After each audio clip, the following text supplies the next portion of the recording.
What's good, YouTube? Today we are back again, once again, for another video. Now, in today's video, you guys, we are going over something that Toyota has done that it has blessed the community with. If you have not heard already, if you've been living under a rock, Toyota at SEMA this year has blown it out of the water and has taken the community by storm. Now, what I'm talking about is Toyota decided to bring back a rally legend, a car that has won multiple awards and has been at the top of the rally game in the 90s and in the 2000s. Inline 4 turbo, a JDM classic, and a car that we didn't even get here in the States. The car I'm talking about is the Toyota Celica GT4.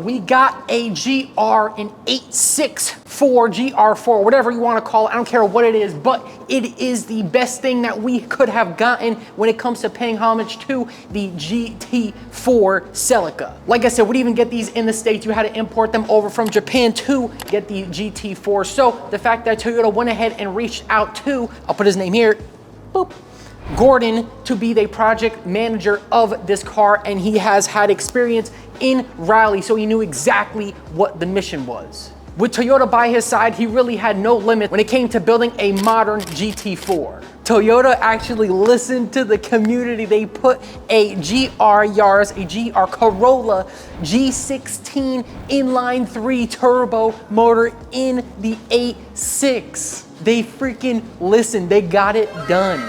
Not only that, but they threw an all-wheel drive system in it as well, really making it a rally beast. Now, this car was built in tarmac spec and it was debuted before SEMA thanks to Larry Chen. It was shown off in the desert in its entirety. I do want to get into the mod list of this car because it is absolutely spec'd out, fully ready to rally. So let's just jump into it. All right, so when it comes to mods on the GR4, we're gonna start from the front and then move to the back. So in the front, like I said, we got our G16, our inline 3 turbo motor with an oil cooler that they paired with. The motor fits pretty well in there and it was kept pretty stock. From the motor, we got an exhaust all the way to the rear end of the car, a straight pipe custom fabricated exhaust to some Gretty tips exiting out the license plate custom hole that they made. Dual tip, by the way. It was built to tarmac specs, so we did get the tarmac tires on there as well as some Speedline wheels that really complement the car. Classic 5-spoke design. Something that I'm kind of surprised that Toyota did was make the GR4 all-wheel drive.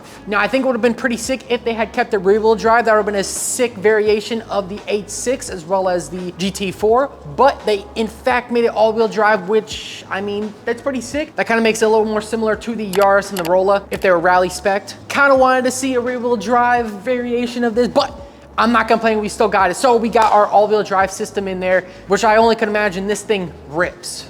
So they didn't only just throw the all-wheel drive system in the GR4, but they also made it have bias adjustment, which means, if you guys do not know, it gives more power to the front or the rear differential. So that kind of gives the best of both worlds. If they made it front-wheel drive or rear-wheel drive, they just made it all-wheel drive and gave it the bias adjustment. Definitely goes a long way on the course. Speaking about a bias, I'm gonna give you guys my personal bias. Bro, my favorite mod on the car has to be the wing. The wing is absolutely beautiful on that car. Really, like I said, pays homage to the OG Toyotas, the freaking GT4. It's a beautiful wing. It really just complements the whole car, and I'm glad they went with that wing instead of any other wing. It really just looks great. Hopefully we get to see a little more of that wing on some more BRZs, some more 8.6s. So Toyota even decided to keep it fully Toyota'd out. What I mean by that is, when it comes to delivery, they kept it OG original to the GT4. They molded it to the body lines of the 8.6 and made it look perfect. When it comes to delivery of the GR4, Toyota really kept it perfected. They made it complement the 8.6 body lines and really molded it to the car to make it look like a modern day GT4. They didn't make it look too busy with other decals and whatnot. and they just kept it simple.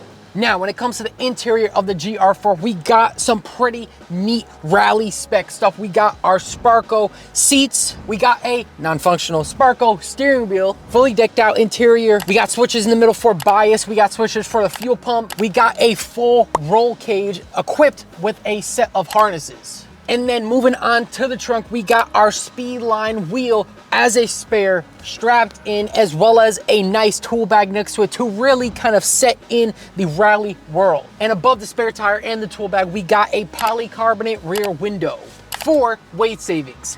That's cool.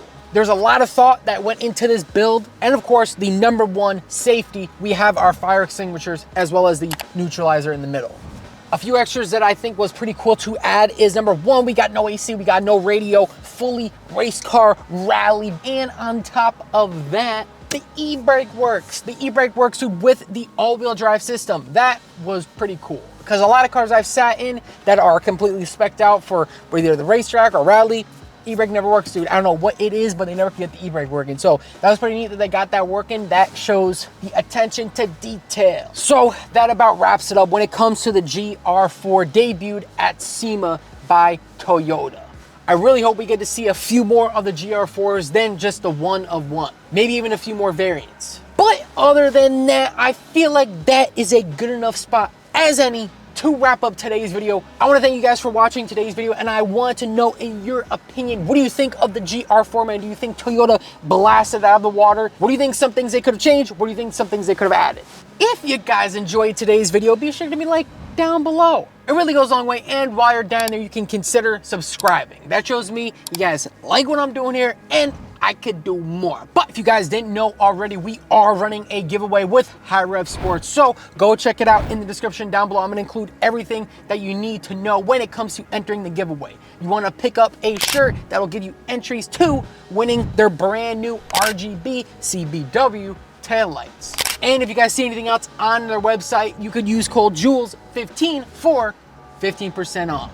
So go check it out, man, in the description down below. Once again, I want to give a huge shout out to HiRev Sports as well as Hachi Electronics, our other video sponsor, Supreme BRZ Man 86 Master of Electronics, in today's video. And of course, while you guys are down below, be sure to check me out on socials, everywhere, anywhere, and all where, Julian Telesco. TikTok, Instagram, all that cool stuff. I like posting cool shorts. I like posting events, behind the scenes, all that cool stuff. Go check me out in the description down below. But other than that, I want to thank you guys so much for watching today's video and showing support on the videos recently. It really goes a long way. I'm going to get the heck up out of here, and I'll see you guys in the next video. Peace. Peace. Not only that, but they threw a what the fuck?